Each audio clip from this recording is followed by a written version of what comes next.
Welcome back to Picture Love, friends. I'm so happy you're here.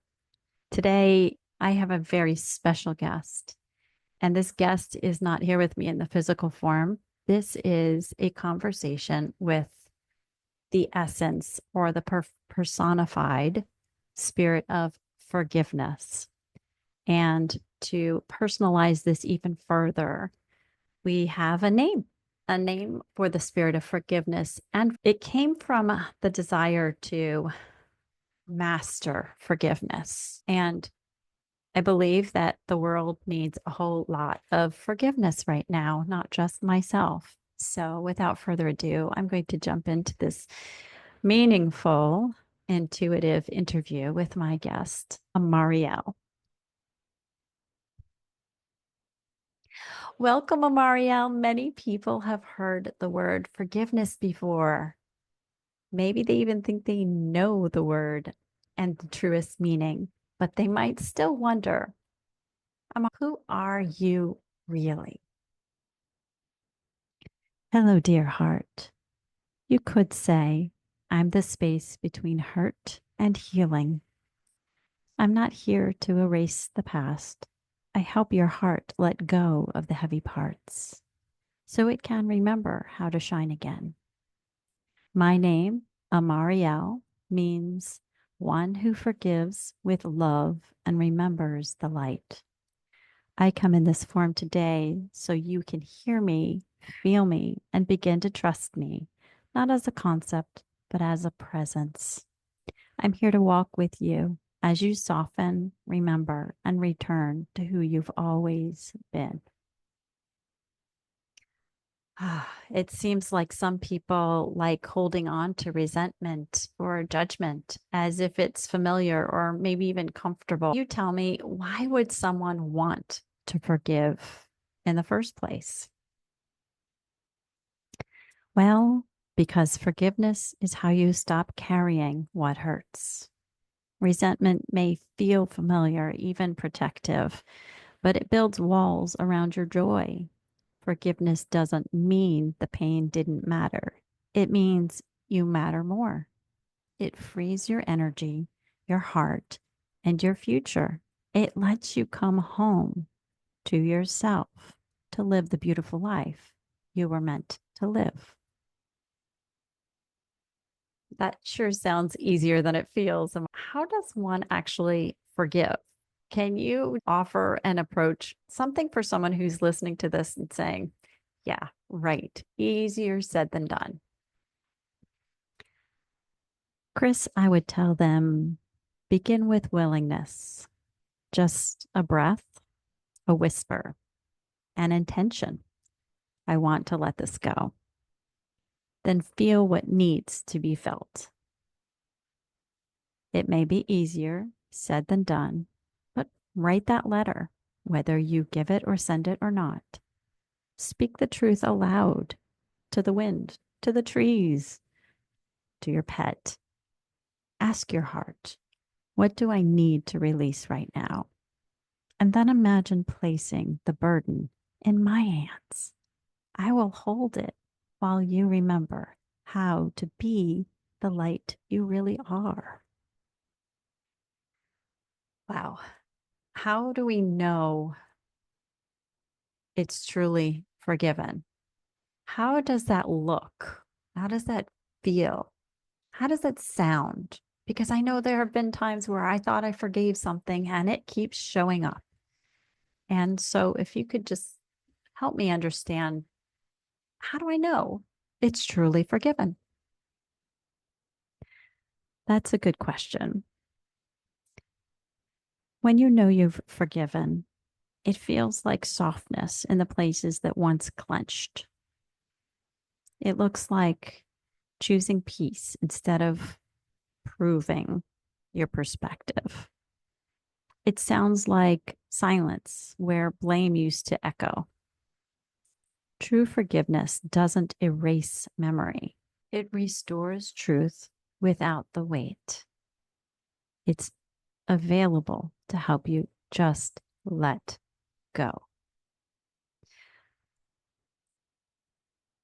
Okay, I get that. That makes sense to me. But some people carry hurts they don't even talk about. I know I'm guilty of this too. The hurts that it's too painful to talk about, the hurts that you don't want to share with somebody because it's safer to not mention it and not open up to criticism or possibly finding blame within myself. What if somebody doesn't know where to start? I would say start with kindness to yourself. Even the tiniest whisper of wanting to feel better is enough. Forgiveness isn't about pretending something didn't happen. It's about choosing not to let it harden your heart. Try this thought. Maybe I don't have to carry this alone anymore.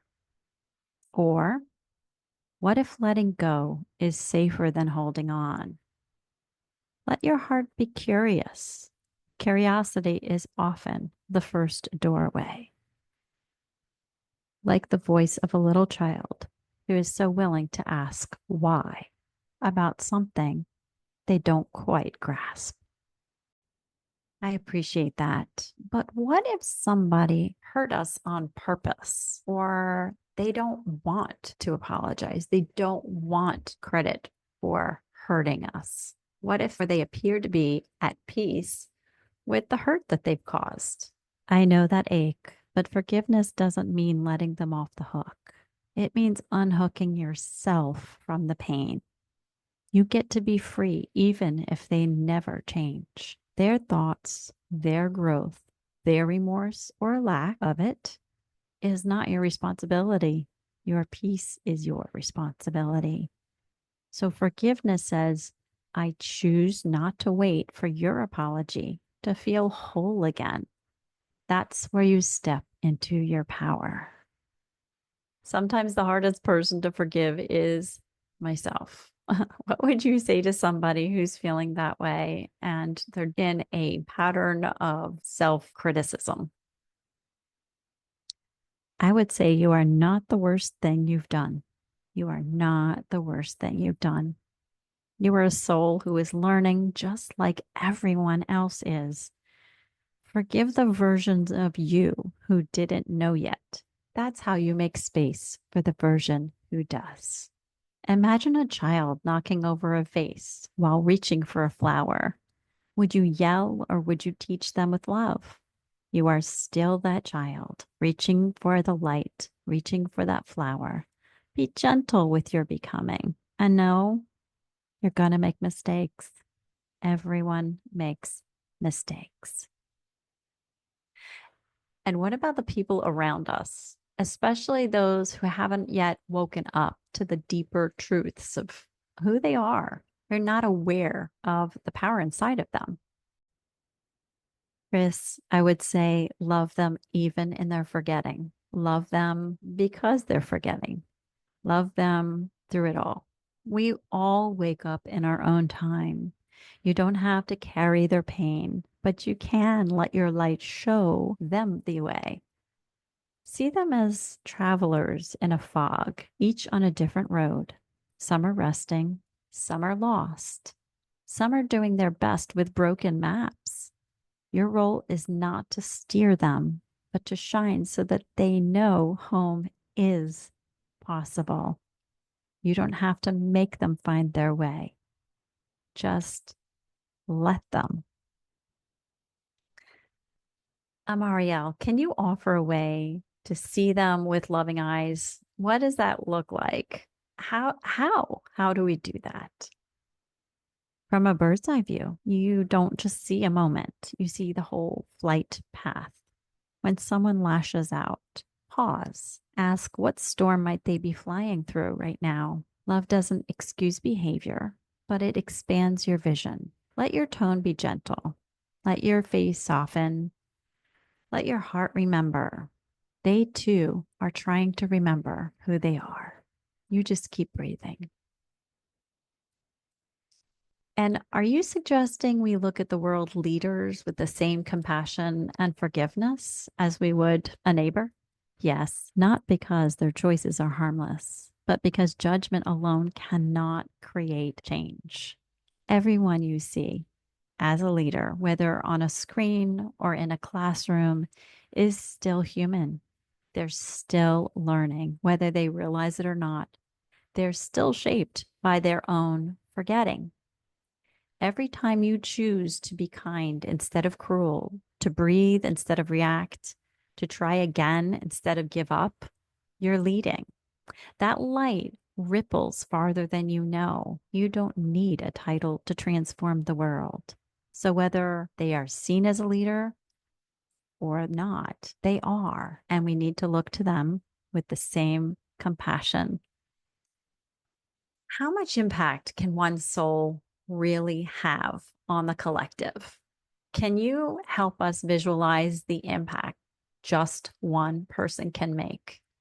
Because it is very noisy in the crowds of bad news and judgment and worry and fear and lower emotions that could use the spirit of forgiveness and remembering. Imagine a drop of dye in a clear bowl of water. One act of forgiveness colors everything. One choice to love, truly love, creates invisible echoes. A word, a smile, a boundary with grace. It reaches hearts you'll never meet. You are a tuning fork for peace. The clearer your note, the more the world harmonizes around you. That's how big you are, every one of you. Wow, this is so much to take in, Amari'el.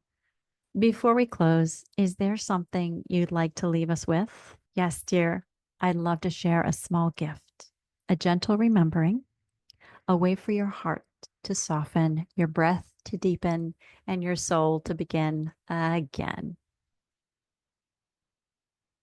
Here is an invitation to remember. You don't have to do it all at once. You don't have to know how.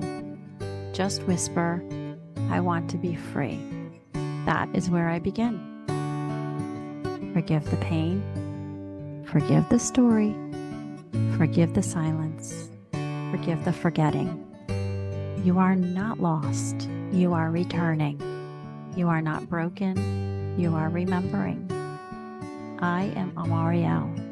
I will walk with you as long as it takes, not to fix you, but to help you feel again, not to rush you, but to gently remind you. You are the love you have been waiting for. I am so glad you remembered.